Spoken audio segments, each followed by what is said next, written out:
Are you ready? Can Crush Us. It don't really get no better than this the podcast that you're looking for if you're really heavy into wrestling. Hosted by the Mark. Energy that's so amazing. Gotta keep it entertaining. Rep the Can Crusher Nation. Yeah, you know what's going down in the ring. Lights out when you hit a ding ding.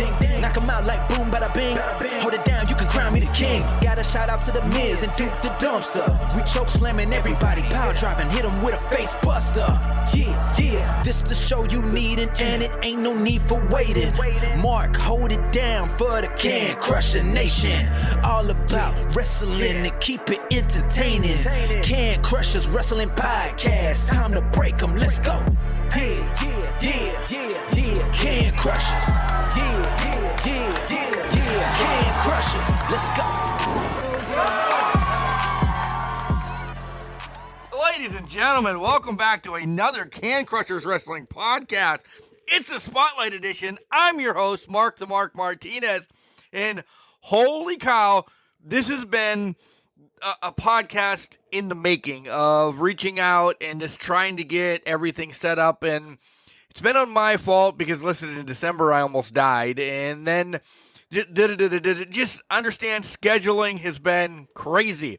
But this is definitely one I wanted to have in the hopper, have it ready all the time, because interested in the background and the violence and everything that is to do with my guest this week, Devlyn Macabre.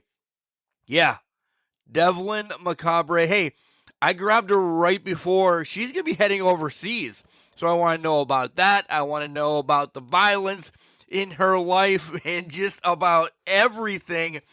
She's just been interesting. I followed her on social media for the longest time.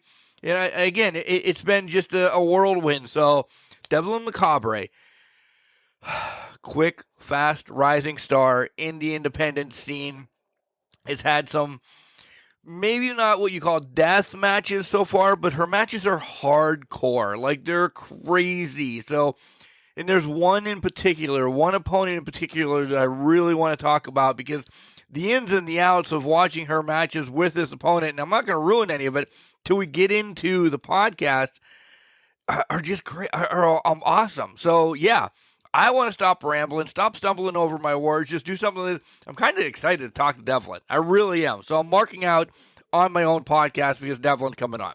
So that's cool. Yay for Mark, because I'm that guy. Guys, you know what we have to do first? We have to pay the bills.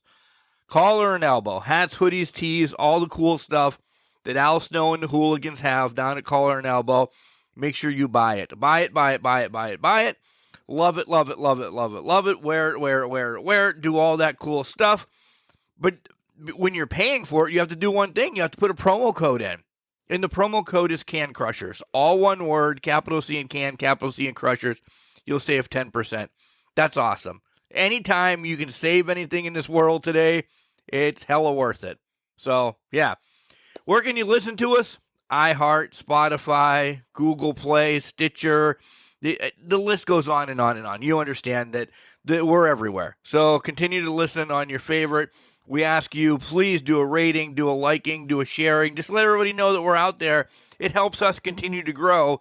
And we like to do that as we like to inform independent wrestlers for you guys to learn about them. So, hand in hand, we do our part, you do your part. Yeah, give us that rating too, 5-star, because we love doing 5-star suplexes and matches and stuff like that.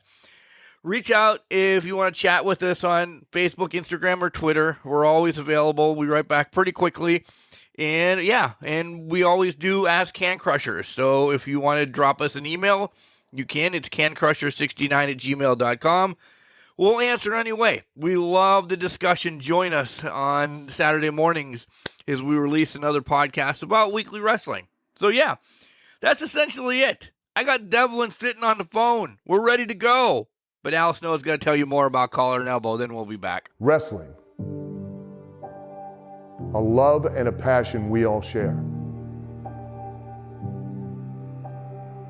I've started a wrestling brand. The wrestling brand. A brand founded on the aspects of wrestling. Two entities working together to create a product that connect emotionally for people everywhere. Collar and Elbow is the brand. Passion and love for wrestling is the drive. I am Al Snow, and this is Collar and Elbow, the wrestling brand.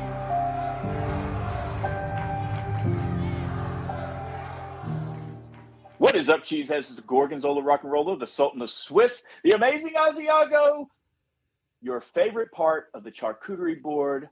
I am the cheese, and you're listening to the Can Crushers podcast, one of my favorite podcasts, and I hope you'll listen again. And welcome back to Can Crushers Wrestling Podcast. Guys, you heard in the intro how excited I am to talk to Devlyn because we've been crossing paths here or there. We had something scheduled. It fell through on my end, whatever. But it's still, she is the violence. She has violence all over her. And it's going to be super fun to talk to Devlyn Macabre. Devlyn, how are you doing today? Macabre. Yep. You got it right. Yeah, I practiced. Trust me. I had to practice because I've heard people have butchered your name, right? Yeah, it happens all the time, honestly. Yeah. It's gotten to the point where I've thought about changing my last name, but nah, that's okay. You kind of have it written on your tights, so that'd be rough, right? Yeah, a little bit. Well, only one set of gear I have on my tights, but I don't really want to have to change my last name because people are too uneducated to stupid. Yeah, you can throw them under the bus. I throw my fans under the bus all the time. Do it. We love doing that. My biggest pet peeve is when I'll have to always go to the ring announcer and be like, it's Macabre. And then they'll say like something completely opposite of that. I've had Macabre before, which I don't even understand how the hell you get Macabre from Macabre. Anyways, and then I've had people who just don't care, or love when fans will sit there and tell me how it's properly pronounced, and I'm like, it's my last name. Like, I could pronounce it however the hell I want to, but the proper way is either Macabre or Macabre, either or.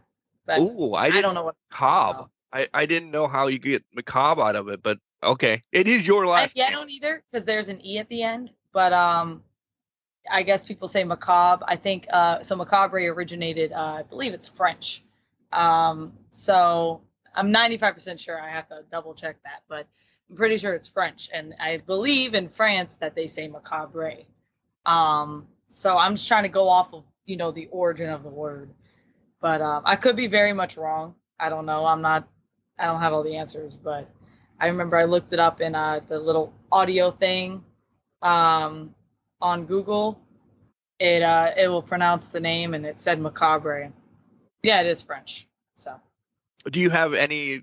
This is nowhere where I was going, but this is awesome. This is even better. Do you have any French in you? How did you stumble upon this Macabre word? I have a little bit of French in me, not very much, but I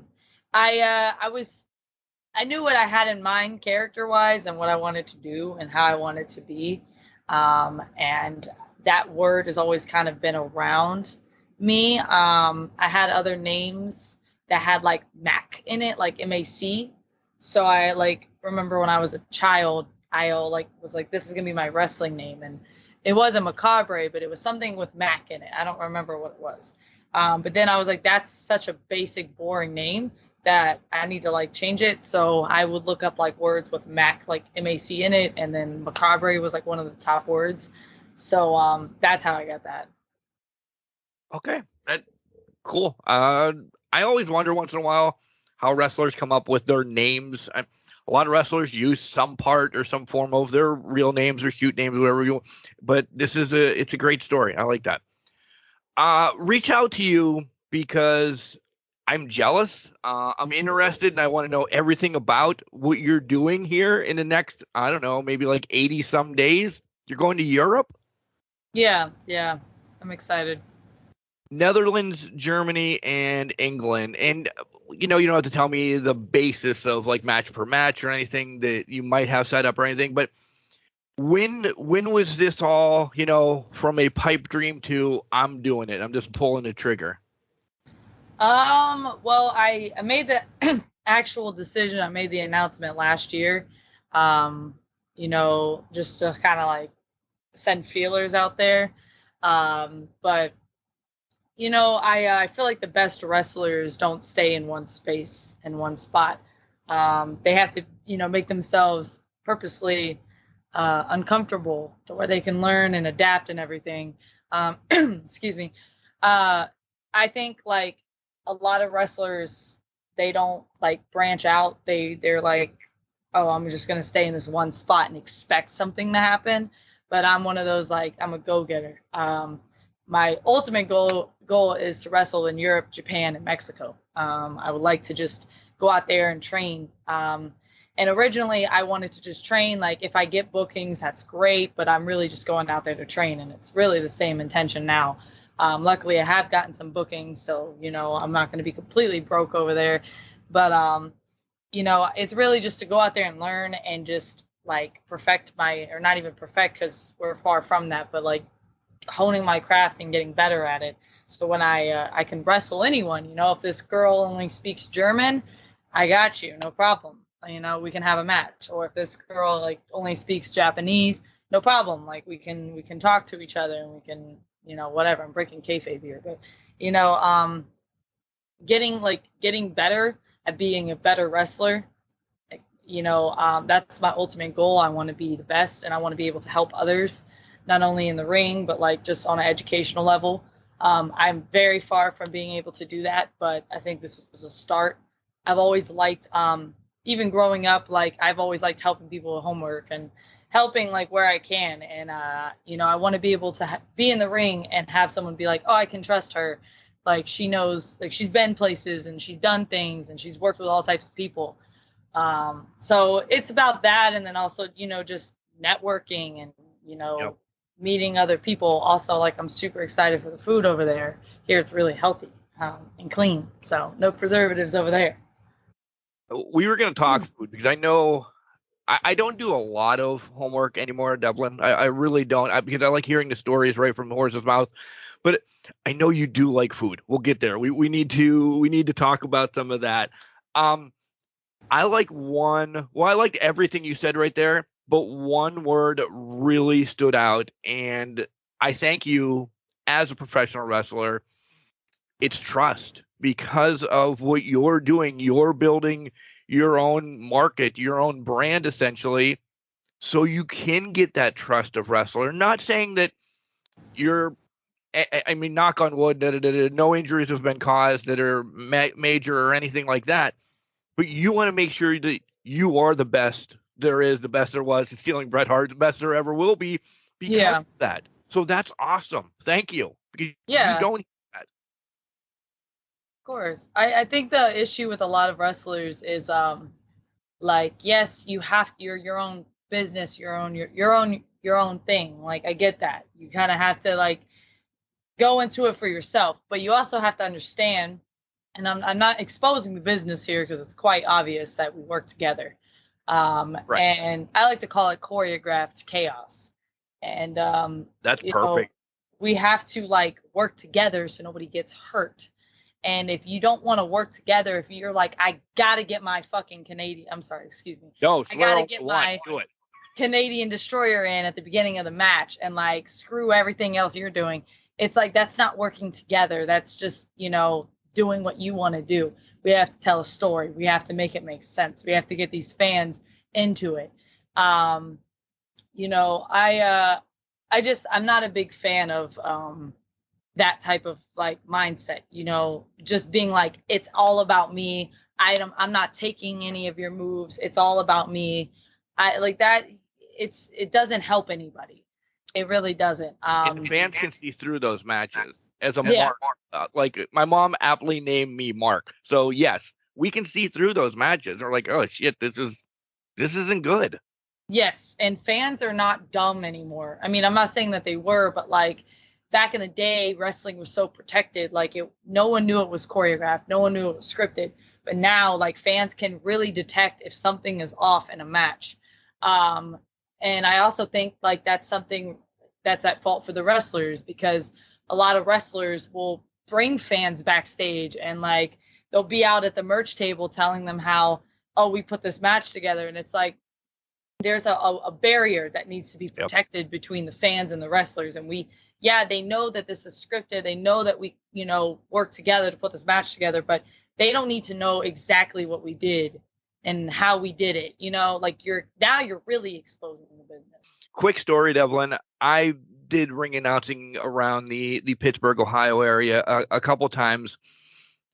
And I said this. This is my part that I like doing professional wrestling, like maybe the background in the back interviews or doing the podcast part of it or some editing for organizations. When I had to do the re-announcing, and listen, again, not ruining the business or anything, but you get the rundown essentially of matches and this, that, and the other, and winners and losers. The first time I ever did that as a fan in me defeated me. I'm like, oh man, I have to watch the match and I know something already, and it just felt weird for me. So yeah, I understand that, because you go through the locker room to get people's their weights, their names, and all of that stuff. You do it on the independent circuit as well, that you just see them doing it in public, and some of these indie places that are out there aren't covered enough, and you have fans peeking and everything. This is where I'm getting to. Mind your own damn business, fans. Let them do what they need to do. You don't need to be backstage. You don't need to be behind that barrier. They're set up for two reasons. One, your safety, and two, you're not part of the show. Stay the hell out of there. Yeah, like that's always the most aggravating thing. Yeah. All right. Great topics there. We'll rebound on more of them, I'm sure. I want to bounce all the way back to the beginning. And when did you find wrestling? Who introduced you? Like mom, dad, Uncle Joe? Like who said, Devlyn, watch this because you're going to kick ass and take names in this business? Well, I had a very interesting childhood. My parents split when I was really young, so my dad started dating this woman, and she had kids, like these two boys. They were 6, and one of them was 6, one of them was 3, and I think I was about 6 years old at the time. And they watched wrestling because they're boys, so boys watch wrestling at that at that age. That was a common thing, and I hated it at first. I was like, this is stupid. Like they're wrestling in underwear. Like I don't care about this. And then the PlayStation 2 was hot off the shelves, so they had that, and they had SmackDown versus Raw. I think it was 2007, and I was watching them play it because I wanted to play I don't know what I wanted to play, but I wanted to play something else. So I was waiting my turn to play Crash another game, right? And they were picking their wrestling characters or whatever. And they had girls, and I didn't know there was girl wrestlers, so my eyes I was like, oh my god, they got real big, and I was like, there's girl wrestlers, and I think one that I really noticed was Kelly. Because she was a little, she looked like the Barbie dolls that I used to have, so I was like, oh my god, that's crazy, and then that's kind of when I became obsessed, and then I became more obsessed than them, and then eventually my dad and that woman split, and we moved to Ocoee, which was a suburb of Orlando, and I continued watching wrestling. And I don't think that there was ever a time in my life that wrestling wasn't on the TV from the time I was 6. So I became quite obsessed with it. What was that first, besides the video game and everything, what match kind of really hooked you? Because doing some homework, are you Ruthless Aggression era, somewhere around there? Yeah, I started watching wrestling when they were at the the end of the Ruthless Aggression era. So I can't really remember a specific match. I remember the first match that kind of moved me to a serious level was JBL versus John Cena. I think it was Judgment Day 2005 or something like that. It was an I Quit match. That one because there's so much blood, and John Cena was my favorite growing up, so he was covered in blood, and I was like, oh my god, I think I was 9 or something, and I was just like, dude, this is so cool. Like, I don't know, that match really moved me a lot. And then I think the match that really like defined my childhood was The Rock versus Cena at WrestleMania. I think it was 28. Yeah. That's a lot of definition for a lot of people. So yeah. Yeah, that whole feud, because mind you, it took me a long time to realize wrestling was scripted. And I don't know, I've heard some speculation that they actually had like issues in real life. I think they're cool now. I'm a fan of both of them. But at that time, man, I hated The Rock. I was like, yo, get out of here. Like, go back to Hollywood. Leave him alone. I was, like, screaming at my TV, like, I'm going to beat The Rock's ass. Like, I'm going to tell you that storyline, I was going to school the next day, like, pissed off. Like, that, yeah. It got me It got you in the bloods. It got you in the bloods, right? Yeah, it made my blood. The Rock used to make my blood boil. I remember during that feud, they had like the John Cena and The Rock like DVD at Walmart. It was like $10. It was like it was separate DVDs, and I kid you not. All right, I bought it because I wanted John Cena. Okay, because like that's my idol, growing up. But I went out back and I got a sledgehammer and I like beat The Rock's DVD up. I was like, man, fuck this guy. Like, I can't stand him. Like The Office moment, or was it not The Office? That's the show. There's a movie. Why can't I think of it right now? Where they take stuff. The Family Guy did it too. They just beat the hell out of the DVD. I essentially see you doing that. Somebody help me down the line. Help me. Yeah, that's when that emotion comes out in you. It's you're synced. They have all the lures and the hooks synced right into you, and that's awesome. I'm so happy.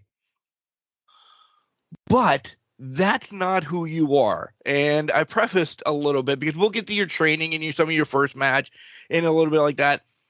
That's not who you are. You're all about violence and you're all about just beating the shit out of people. So this is who I see who Devlyn is. One, everybody knows this one. You scream Mox. You scream Mox, Mox, Mox.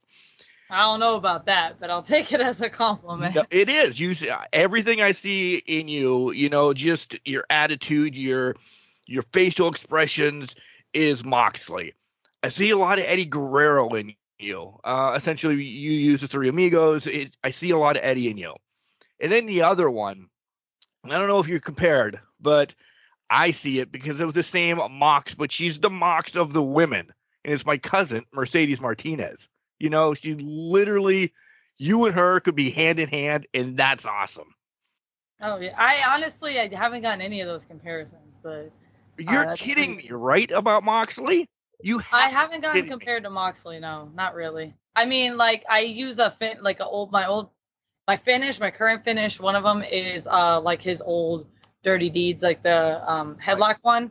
So I've had people be like, oh, that's Dean Ambrose's. And I'm like, yeah, no shit. Like, but I don't really get compared to anyone. I think I'm still, I once again, like, that's a huge compliment to me because Moxley's like my biggest idol. But I don't really get compared to anybody. That I can think of off the top of my head.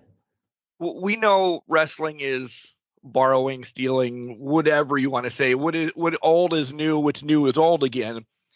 If you have three that you would say this is kind of who Devlyn is, who would your three be? And listen, Manny Fernandez says it should change all the time. Two things should change in wrestling all the time: who you are and kind of your dream match.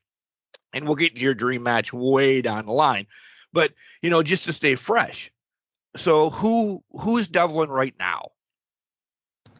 I think she's a very like depressed, out to like kind of get everybody. Well, everyone's out to get her, and she's kind of like, well, bring it. She had chip on her shoulder. She's just very upset at the world. And we're figuring it out, it's a working process. I do have some exciting things coming soon, that kind of take a darker route. But you know, Rome wasn't built in a day, so we can't go straight to it. We can't get straight there yet. But it's gonna get interesting. That's all I gotta say. Well, I'm excited to see that. One more thing before we dive into your like first match and training and that aha moment when you made the call to go to school to train with your trainers, and I want you to give them all the props in the world because that's kind of one of our things. Violence. I said you scream Mox and you scream Dean Ambrose and you scream stuff like that. Are you, or do you want to ever get into a death match? Because I could see you running amok in death match as well. Yeah, it's in the talks right now of me doing a death match before I go to Europe. That then, so you can stop if you want. No, you're good. I want to do one, but then I also am like, I don't know. I have to really trust that person that I'm doing a death match with. It's not something that's like, it's not fake, you know, it's not like we're pretending to hit each other. Like that shit hurts. So it's in the talks right now. The plan is I'll do one before I go to Europe, but it's not set in stone. But I'm open to doing one, but I don't think I would do them on a regular basis.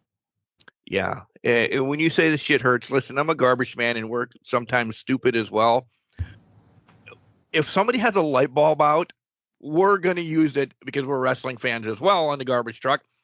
We'll smash a light bulb over each other, fully closed. I mean, you're going to have, you know, your ring gear on or something, and that shit's going to cut you up. It's stupid taking light bulbs and everything. I love it, by the way. I do love deathmatch, and I'll watch you. I'll support you. I'll come out and see you do it. But holy shit, you have to have this mindset of like, I'm going to bloody myself up and be all right with it. And I'm a wimp, Devlyn. I'm a wimp. I feel you. Thanks. So you play wrestling on the PlayStation and you find Kelly and you find all these girls and you start watching it a little bit more. When is that aha moment? You're like, I'm making this phone call. I'm going. I think when I was about 7, I was like, yeah, I want to be a WWE diva. That was like what I wanted to do. I think it was kind of like Kelly. I was like, I want to be like her. Like she's super cool. And I don't know. It was just clicked. Like, you know, I think as a kid, you're like, oh, that looks easy. I want to do it. That was kind of the thing for me, and it always stuck with me. And I just kind of went with it. But I think when I was like 11 or 12, I got really serious about it, and I was like, okay, for sure, like this is what I'm gonna do. Okay. So how did you find your school then? Like, did you just flip open a phone book, or do you even know what a phone book is? I'm sorry, I'm being mean right now. No, I do know what a phone Google book is. it. Okay. I Googled like wrestling schools. And I remember when I was like in the 7th grade, like I would be doing this. And the original plan, I was gonna move to Ohio. I don't know why, because I don't think I would have survived up there. But there was like a wrestling school that piqued my interest. I was gonna move to Ohio. I don't even remember what the wrestling school was. But then I was like, you know what? Like, let me just stay in Florida, whatever. So I looked up some schools, and one of them, it was one here in Orlando, and I heard that the trainers there one of them was Sarah Stock, and she was a performance center coach. So I was like, well, there's really no one else to learn better from than her. Plus, I saw her a lot in TNA, I guess you could call it Impact, as Sarita. Right. So I was a fan of hers growing up, and I always thought she was super good. And I was like, dude, like that's awesome. I want to learn from her. So I went there, and then eventually she went back on the road. She has a bus, like not a bus, but like a little van. She like did the van around America, and I think she was Mexico and Canada. I'm so jealous of that because I would love to do that. And And then I eventually trained with Ace Steel over there as well. But he ended up leaving to go. He was going back to WWE at the time to be a PC coach again, because that was during COVID. So like everyone was kind of furloughed, and they were just kind of like, they weren't like, I guess I want to say fired. They were just kind of like laid off. But they brought Ace back and stuff. So I then eventually, when Ace left, I was like, all right, well, I'm going to go to a different school. And I eventually went to Devon's. So that's kind of where I learned a lot of fundamentals, a lot of things. Because unfortunately, I didn't train with Sarah and Ace super, super long. It was only about 3 or 4 months.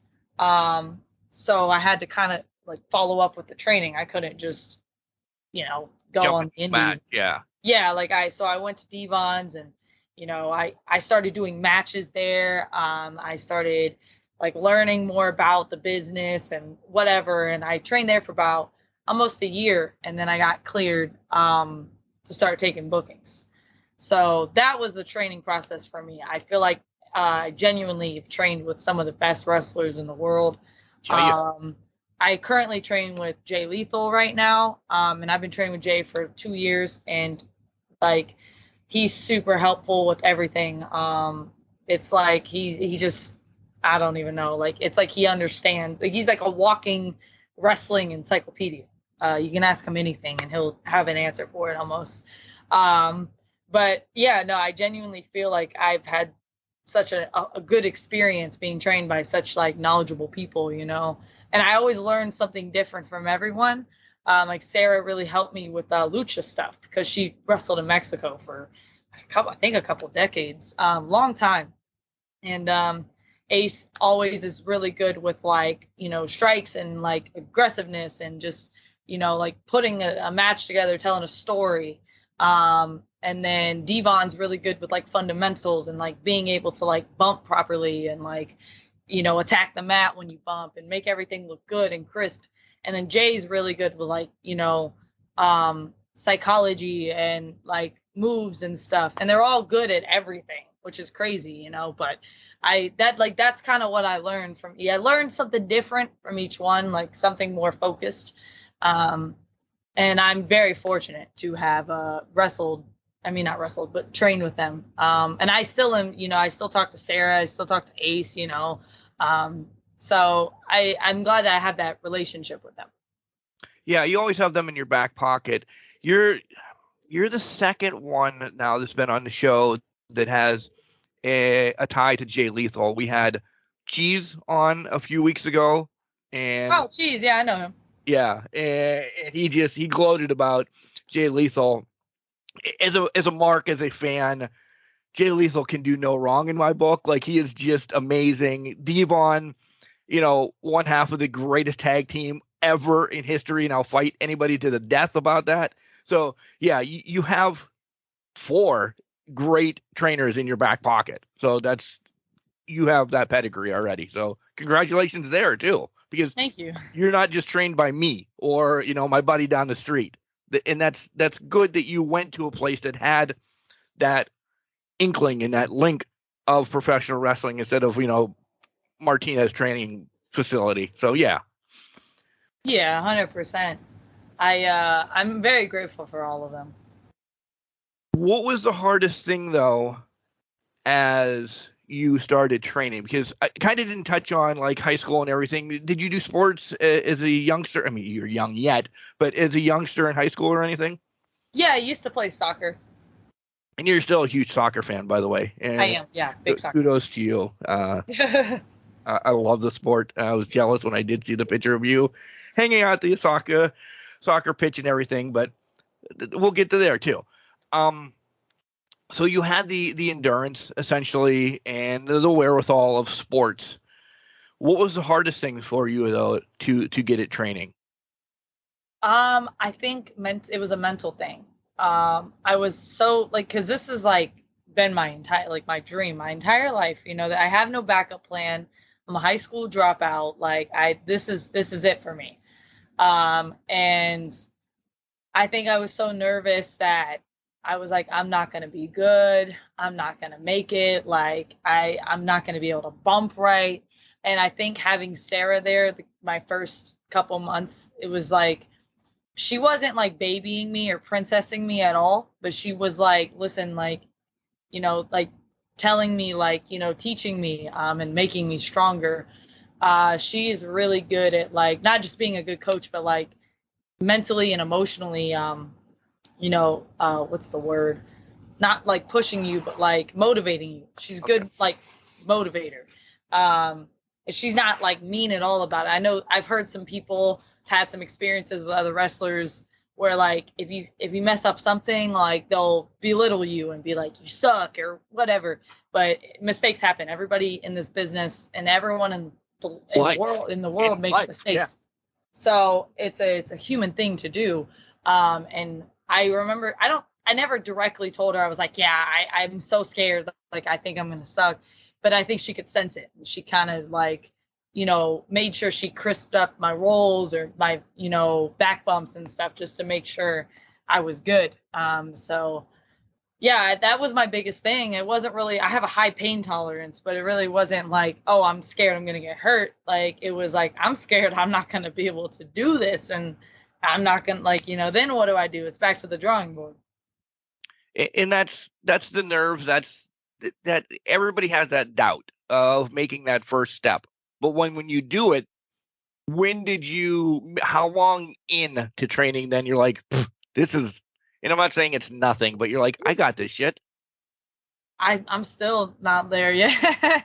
Really?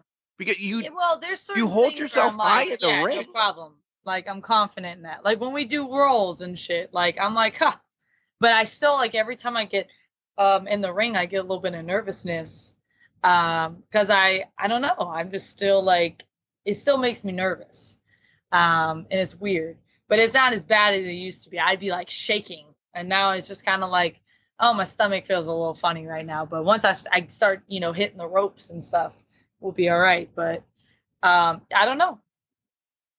Some of the greatest said you'll have that until you retire, because you want to push yourself. It's the nerves of, you got it, but you want to excel. You want to make that next match the best match, right? Yeah, correct. I feel like when you stop getting nervous, you don't care anymore. Yeah. Or you're just so comfortable and you're so good. Like, some people just don't get nervous anymore and they're really good. They're like, anything can happen and this match will still be good. But I feel like when I talk to other people that are like my experience level or just maybe a few more years, and they're like, oh, that's nothing. Like, why are you getting nervous? I'm like, you must not care. Like, I'm nervous. All right. Like, you're not helping the situation.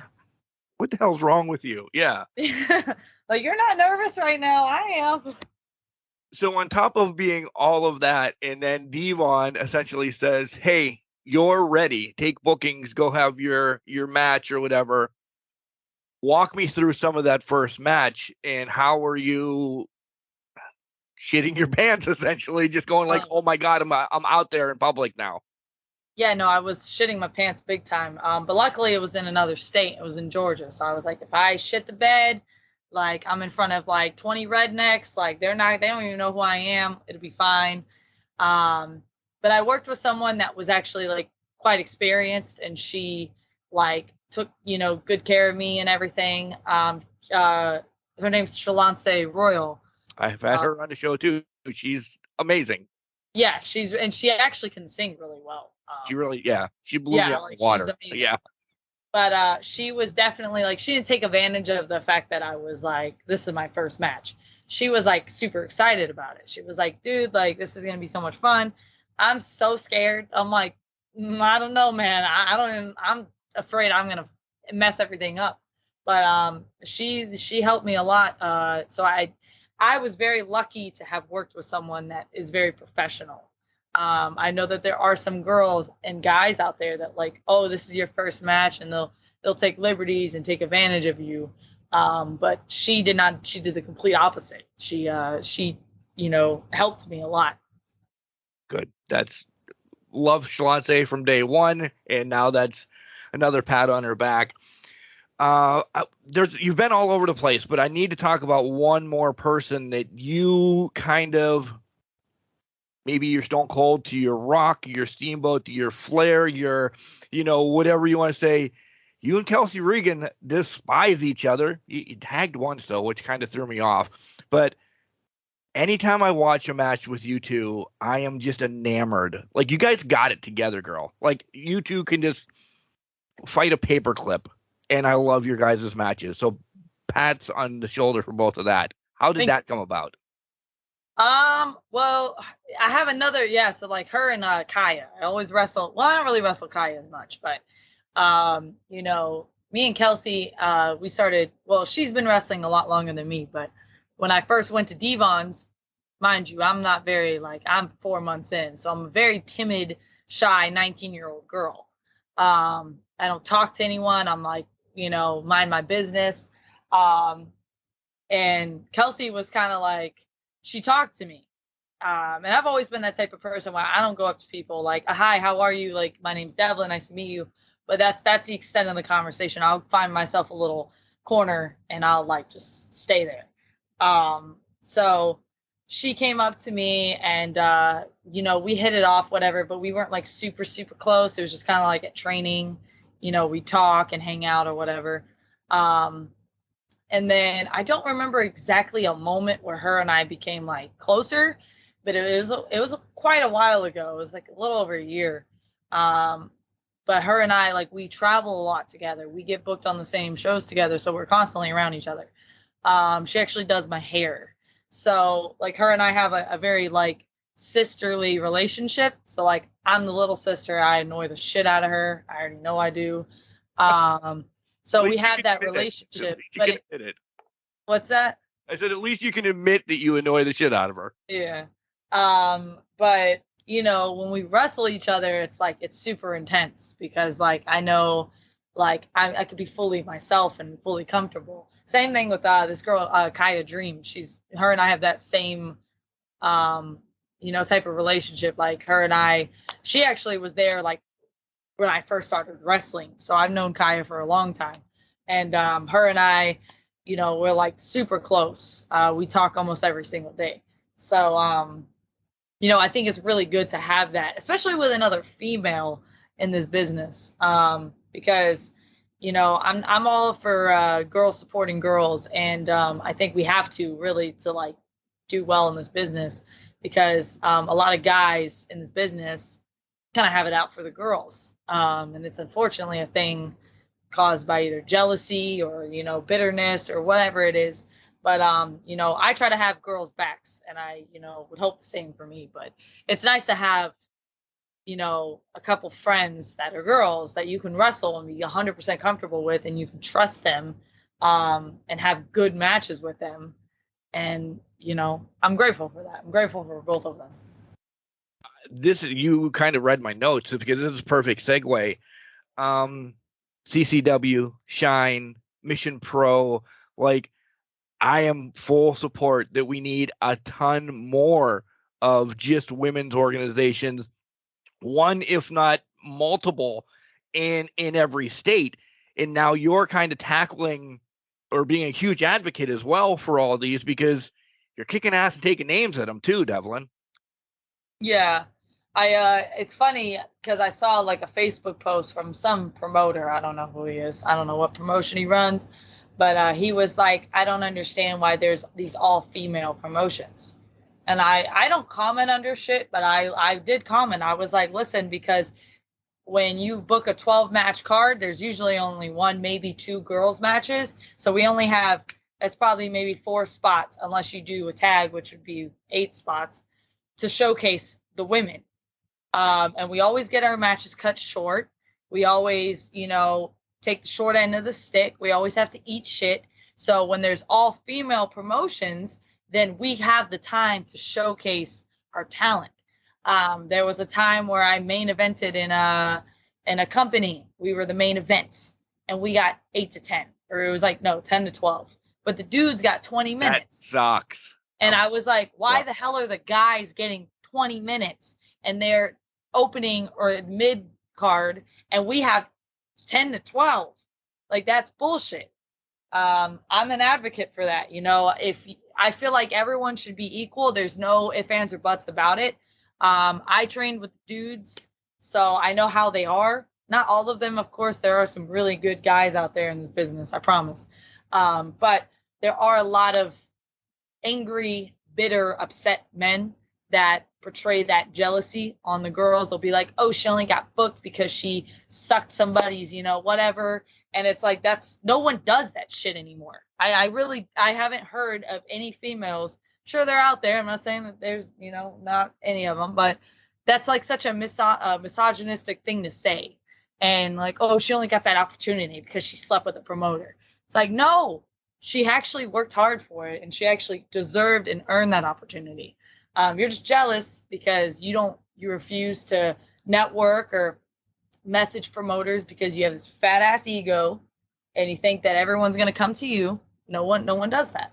You have to get out there. You have to talk to people. So that's my TED Talk for the day. And this is a TED Talk. Fans of the show are going to be sick. Or like, all right, Mark, shut up. We've heard this since COVID.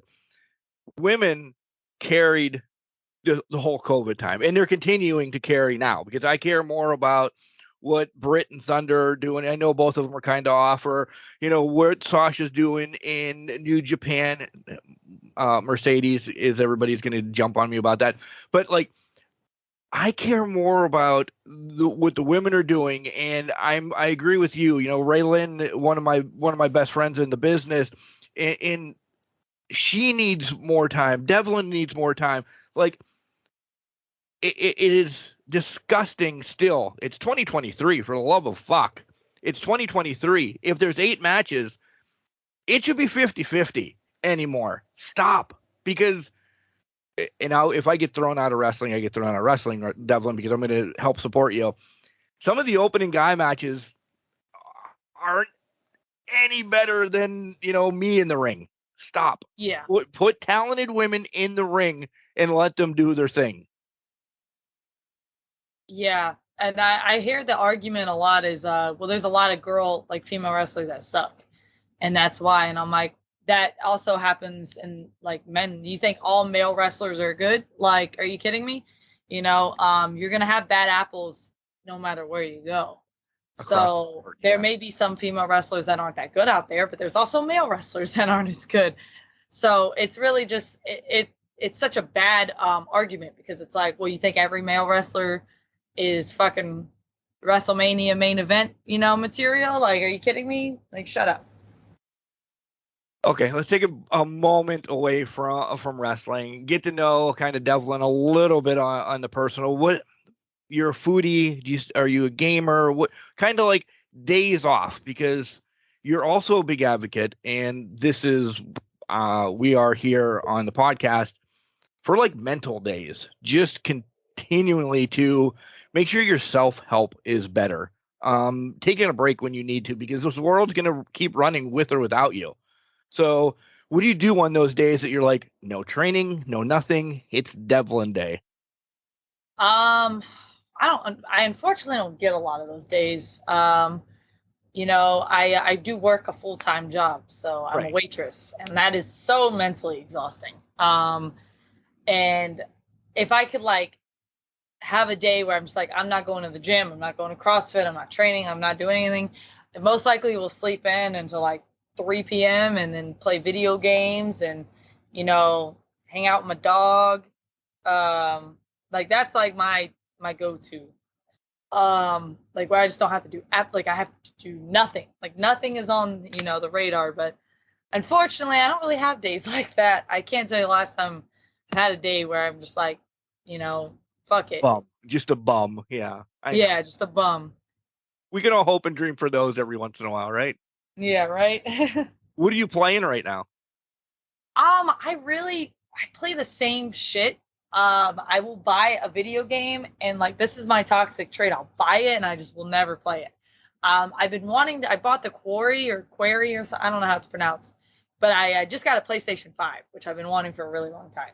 And I hate to say this, but I use it mainly for Netflix and stuff, because I just don't have time to play games. I also don't have a lot of friends. So if anyone listening, send me your PlayStation gamer tag. You just made it sad now. But I don't have a lot of friends that play PlayStation. They all are Xboxers. I don't know why, but stupid. They're stupid. That's why. Yeah, they're dumb. Like that's the worst, console you can have. But I have the Quarry. I want to play it. I have it. Bought it. It's like a spooky game. I like those games. But I mainly play like Friday the 13th, even though it glitches like a bitch. And then Dead by Daylight. I'm really bad at that game though. I just kind of like scream the whole time. And then I like GTA 5. That's a classic. And then I like Fortnite. I know this sounds really bad, but I actually enjoy playing Fortnite. There's two. I like the concept of Fortnite. Devlyn, I'm 45. Like, that game is way too fast for me. The shit that you have to do is you're jumping through hoops and doing this. I played a little bit with my son. Oh, I just turned it off. I want stuff that I can creep around and look. This is just like, brrr. Yeah. So I've never went back to Fortnite. I can't. Especially when you get down to like the last like 5 people, it gets real chaotic real quick. Right. Yeah. You know my pain.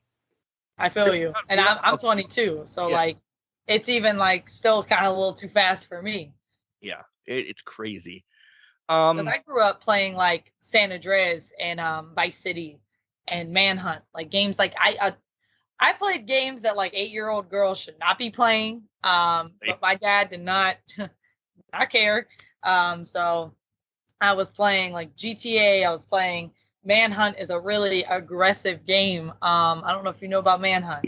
I do.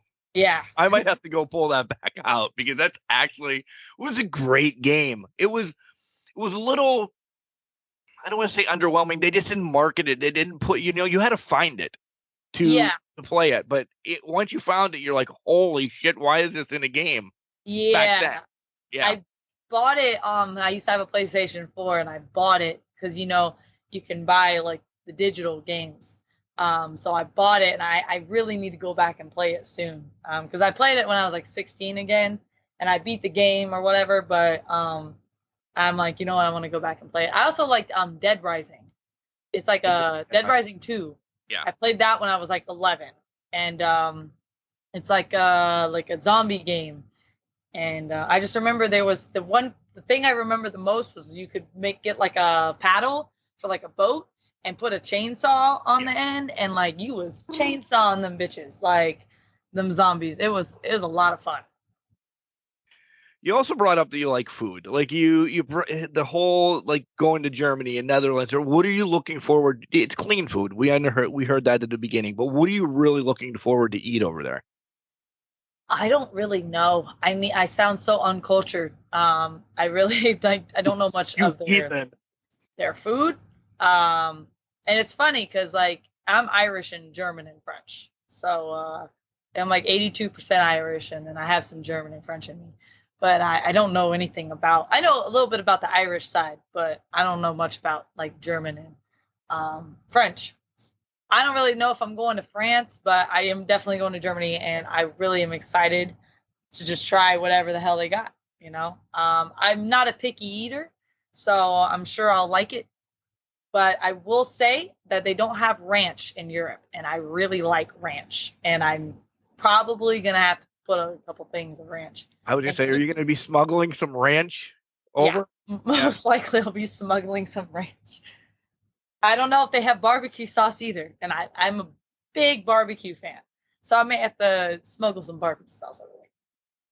You're gonna have to wean you. I mean, you're over there essentially 90 days, right? Yeah, roughly. Yeah. You're gonna have to wean because you can't be taking over like a 5-gallon bucket of it. Well, I am. Yeah, I mean, I got checked bags, so like, what are they gonna do about it? Yeah, I guess we can talk about this off air. Maybe if you get over there and you already need some, I'll hook you up. I'll send you some over or something. Yeah. Send me some over there. Okay. Yeah. I need a re-up, please. I need some more Sweet Baby Rays, please. Yeah. No, Sweet Baby Ray. I don't like Sweet Baby Ray. Well, we'll discover which one you like. Well,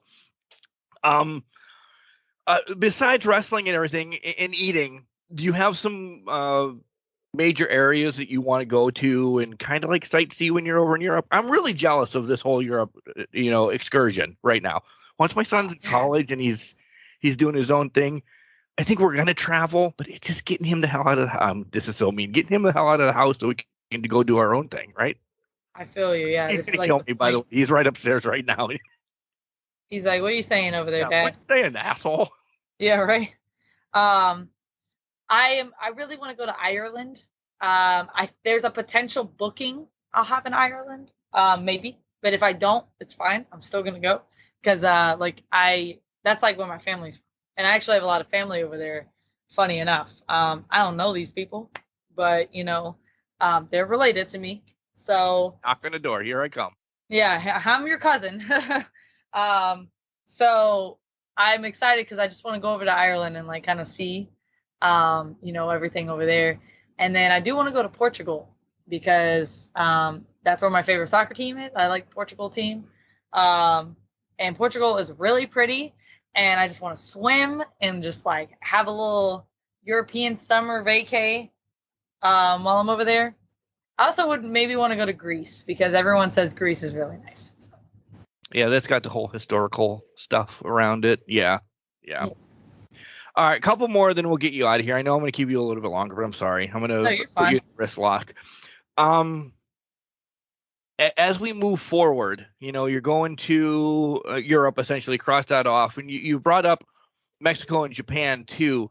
But in the United States, what are some goals in the United States for 2023 that you want to check off?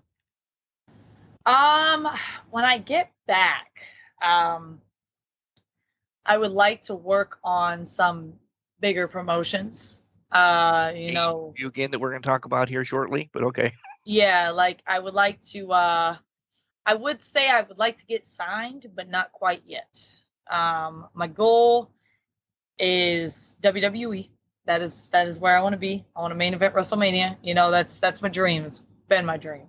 No disrespect to AEW or anything like that. But that's just WWE is where I want to be. Listen, but all we had for 20 years. Yeah, it really is. Yeah, I mean, the AEW is just, I love it, and I love everybody there, but they're still, get ready for the hate, they're still a little bit behind. WWE is the monster. It really is, and I want to go to WWE, trust me, but I want to be able to go there and be like, hey, like this is what I've done, I've worked with these girls. I want to kind of be an asset a little bit, not just another wrestler, just like kind of a little bit of an asset, That's why like when I go to Europe, cool. When I come back, I want to wrestle a little bit, save some money, and then I want to go to Japan. And I want to be over there for as long as I can be over there for. Now think about Japan, no disrespect to Europe. Japan, like they'll, for the most part, they bring you in, they take care of you, yada yada. They do the paperwork for you. Europe is kind of like you kind of got to go over there yourself and kind of show up. In Japan, it's like you kind of have to be invited. It's Right. And it's a big deal. So I want to go to Japan. And when I come back from Japan, I'd love to go to Mexico. I really would. And then I'd be like, all right, by the time I'm like 25, I'd be like, all right, cool. I'm ready for a tryout. I'm about to rock this shit. I want to be able to go in there with like pure confidence. I want to be in the best shape of my life. I want to be able to be like, if this girl doesn't speak any English, she only speaks Japanese, we can do this. No problem. About to give you a 5-star match right here. Right. But I want to be able to have that kind of confidence. Not ego, not a crazy ego, but just be able to be like, hey, I can work with anybody at any skill level, before I'm like, all right, I'm ready. I love that. I love it in that you have a process. It's just not like, yeah, I hope to go there. You're making it happen, starting with Europe and then just running the muck elsewhere. Good for you, girl. Good for you. I love it. Thank you. I think like the thing is like, yeah, like it's cool. Like I get to go to Europe and Japan and like learn stuff for myself, but I also would love to learn how to work with other people. Because I'm a big, like, I like to like, when I have matches, I'm like, I throw ideas out there and I like to like, create moments and stuff. And I like to make the other person look good, like I like to bump. I know a lot of people don't like to bump. Hey, if you're listening to this, give me while you can while I'm 22 and my back's all right. I'm a little bump dummy, but I like now is the chance, okay? Not when I'm 30, but now is the chance. But yeah, I really am big on, like learning for yourself, but also learning for other people. There's going to be some people out there that don't really speak a lot of English, or they don't really know how to, maybe it's their first match ever. You want to be able to work with anyone instead of being like, I don't want to work with her. She doesn't speak any English, or I don't want to work with her. She has never had a match. She's green as shit. It's like, all right, well, you were there. Well, maybe not the English part, but you were there where you were green. Okay. You didn't come out the womb wrestling. And also, maybe if you went to another country, you want to be able to, they don't speak English, you have Right. to be able to adapt to people and adapt to their style. You can't just go in there for yourself all the time. Your trainers and everybody else in your life have given you an amazing head on your shoulder, because you don't hear this about wrestlers your age. Your wrestlers your age are, I'm going to kick everybody's ass on the East Coast. I'm going down south. I'm doing it. You literally are still wanting to learn. And I know they say they want to learn, but they're marketing themselves, and they're just, you are doing this, one, for the business, for the love of the business, and for you. All of it together. So you have like its own little family mantra in your own head. I've never heard that before. Again, thank you, because what you're doing is only going to make the business better for schmucks like me. I feel you, yeah. Well, of course. I mean, I know everyone doesn't think that way, but it's like my goal one day is like when I'm like maybe 10, 15 years in, I'd like to open a school and like, train people. Yeah. But I don't want to, I know a lot of people open schools, they're like 5 years in, like, I'm sorry, no disrespect, but like, that's such a short amount of time. What have you done? Let's put it that way. I'll say it this way. What have you done in 5 years to make me want to go to your school? Yeah, I mean, some people have, but it's, they've done a lot, but like you got people, your competition is like Devon Dudley and Jay Lethal and stuff. Right. So it's like, I'd rather go to Jay Lethal and Devon than somebody who's been wrestling for 5 years. Then Mark. No offense. Say me, because I'm not opening one. Yeah, then me. I agree. Yeah, 100%. All right, a couple more. What's the best advice that you've gotten? Because I love hearing the advice from Jay or Devon or any Ace or anybody else that you've come across. I don't know, honestly. I've gotten a lot of advice. I'm very overcritical of myself. And, my coaches noticed that, especially Jay. Jay always, like, there's times where I would cry after a match. And, I think it's super simple, but it's like, just, don't be so hard on yourself. And like, Rome wasn't built in a day. Like the Rome wasn't built in a day one, like always sticks with me. Cause it's like, I've only been wrestling for a cup of coffee, and it's like, I'm over here like freaking out. I'm like, oh my God, like I suck or whatever. And it's like a mental thing, but it's once you start realizing like, dude, like this is such a hard thing to like get right away, and to be able to perfect right away, like you kind of just got to enjoy the ride. And I'm not really quoting anyone like word for word, but Jay has always been like, don't be so hard on yourself. Like it will literally kill your love for this business. So just enjoy the ride while you can. Because Jay's been wrestling for like 20 years. Oh, so, yeah, if not more. If not more. So it's like, I'm sure, no disrespect to Jay, but I'm sure he's had bad matches before, so it happens to everybody, every single wrestler, and it's crazy to think someone like Jay Lethal's had a bad match. It's like, no way. He's so good, you said it before, even Jay didn't come out of the womb wrestling. And yeah. Sure, he'll say the same thing. You call him today and say, hey, I talked to Mark on Can Crushers, and he wants to know, did you have a bad match once you came out of the womb? He'd be like, yeah. It's just, it's the nature of the beast. You said it again earlier. We're all human. We make mistakes. Yeah, 100%. So.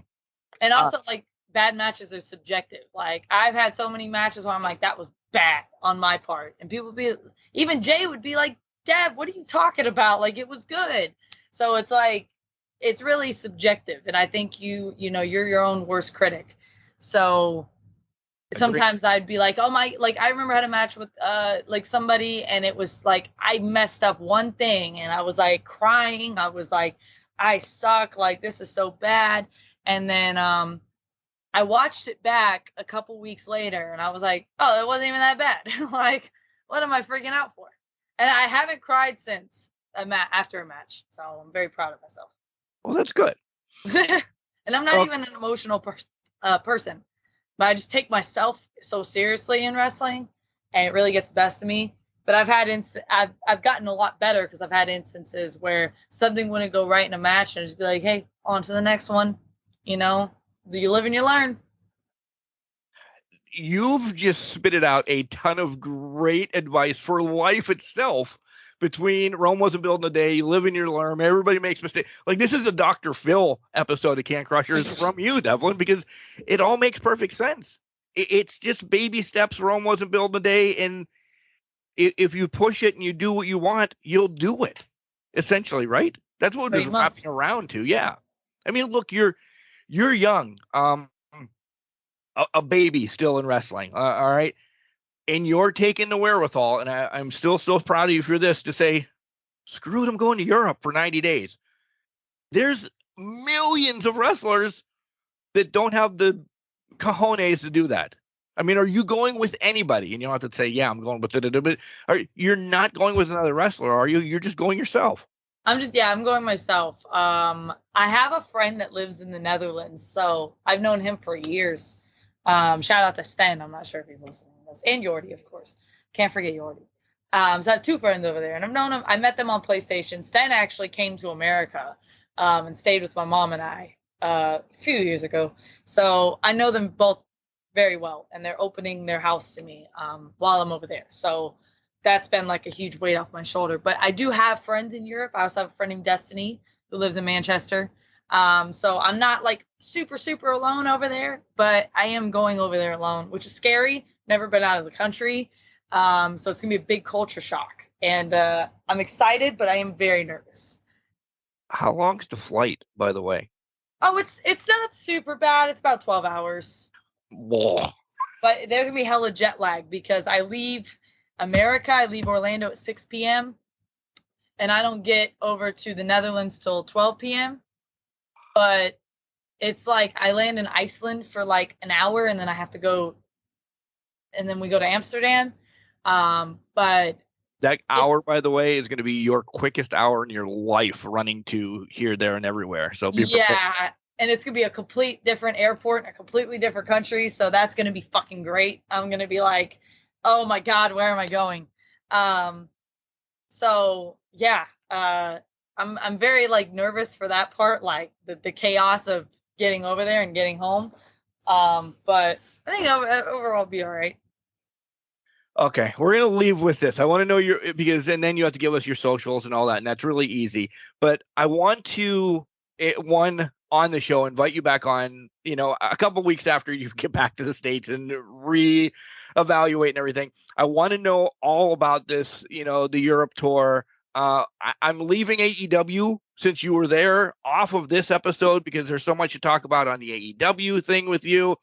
So we'll leave that off. We'll have you reconvene here in the summer. But I want to know this one today, though. Dream match. Who, where, and what stipulation? Wow. Okay. I would say I have a couple, and I've had these two since I was a kid. One of them is probably never going to happen because she's, I think, like permanently injured. But AJ Lee. Okay. Of course, like WrestleMania would be super dope, and maybe like a no DQ. That's super basic, but I always loved AJ. That could hide some of her injuries. It right? could, yeah. And me and her are similar in size, so I love AJ. And then my other one would be Victoria. Ooh. Yeah. I love Victoria's like my. Her in the pot being back around again. She's wrestling again, so it's a possibility. It is a possibility. I'm a manifest it. I would love to just like listen to her and just like pick her brain. She's one of my favorite wrestlers growing up. I love Victoria. So nice. Shout out to her. Shout out. She'll be tagged. We'll make sure we tag her. All right. Give us your socials. You have a ton of stuff you like to sell. You kill it on your socials, by the way. You're one of the best that I do follow, because you see what's going on. If you're going to be someplace, you're telling everybody about it. You tell your friends that are going to be on shows. Like, you really, as a baby, and I'm not backhanding you this, as a baby in this business, you understand the marketing and the whole business. Maybe you should just start your own damn school now and help some of the other people in the independent rosters. Funny enough, I hate social media. I hate going to work, but I go anyway because I have to pay the bills. So yeah, I understand. I've never taken a marketing class, but like I understand, like, we're a business, so we kind of have to market ourselves. Plus, I like to make money. I really right now, because Europe isn't cheap, so yeah, I try to promote myself, promote my friends.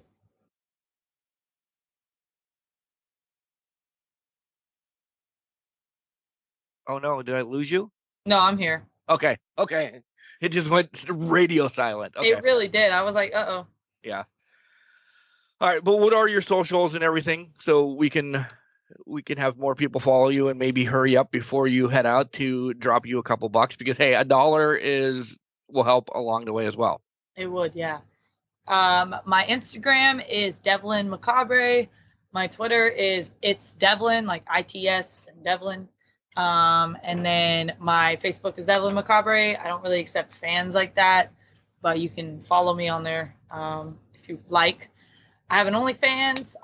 It's onlyfans.com/Devlyn Macabre. That's where I post like vlogs. Like, so if you like watching wrestlers travel on the road, that's your place for it. I also post like bikini pics and like, different training videos and CrossFit videos and things like that. So lots of like different things you can find on there. It's not just, what people think OnlyFans is. And then I have my Big Cartel. It's like bigcartel.com/Devlyn Macabre. It's in my bio on Instagram. So they have like a weird link system for Big Cartel. So they really do. And again, just think, the easiest way is, since I've already tagged her in this episode, just follow her through that. That's just the easiest way to follow.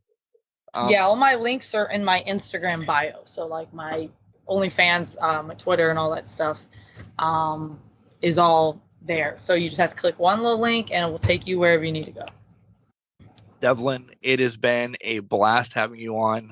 Thank you for making time for us this morning, afternoon, evening, night, whatever you're listening to this, folks. Thank you, Devlyn, for coming on. We wish you nothing but the best when you go to Europe. I'm excited to see pictures and everything.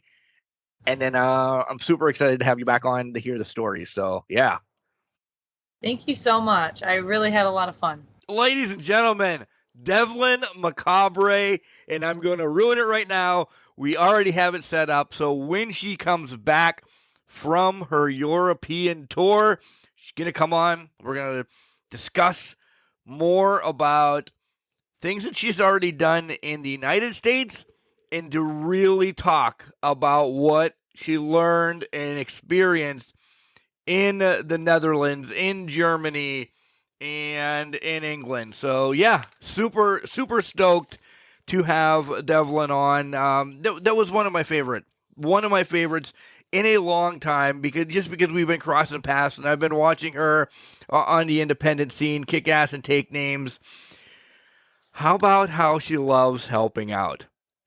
And you're like, what are you talking about? Well, it was early on in the podcast that essentially she's going to learn more about professional wrestling, so she can be essentially a translator, or work with somebody that has never worked that way before. Like what she's doing for the business, and I said it during the podcast, what she's doing for the business, you don't see that. Like, she's making herself a huge asset to the business by going overseas to learn this and then bring it back. And then, hey, she's on AEW Dark again, or maybe, when she gets to WWE, because that's her dream. Listen, you have to start baby steps in WWE. In NXT, she does this, or then she is on Main Event and she does it. It's just all huge to have that trust And trust is a huge thing in professional wrestling. So I know I said it a lot during the interview, and I want to say it again, Devlyn, thank you, because that means so much to us fans, knowing that there are wrestlers out there, and you're speaking of it, and a lot don't speak of it, that are doing this just for that reason, essentially, comparative to, hey, I'm Mark Martinez, and I want to be your champion. I'm going to kick ass and take names. It doesn't matter what happens. I'm here to do me and nobody else. Well, that is cool. It's a great story for a while. It's great spots, but it could hamper the business, and that's what I don't want. I don't want the business hampered. So, Devlyn, thank you. I can't wait to talk to you when you return from your trip. Well wishes on your journey and all of that. So, guys, make sure you follow along with Devlyn as she heads over to Europe here in the near future. See some cool stuff that she's going to post, and then hopefully she brings that whole whirlwind back, and later on in the year we talk about it. So, yeah. Violence is key. Violence is king. Do your violence over there, Devlyn. Kick some ass, girl. All right, guys, remember, just because you're trash doesn't mean you can't do great things. It's called a garbage can, not a garbage cannot. Make sure you tell your loved ones you love them, because you never know.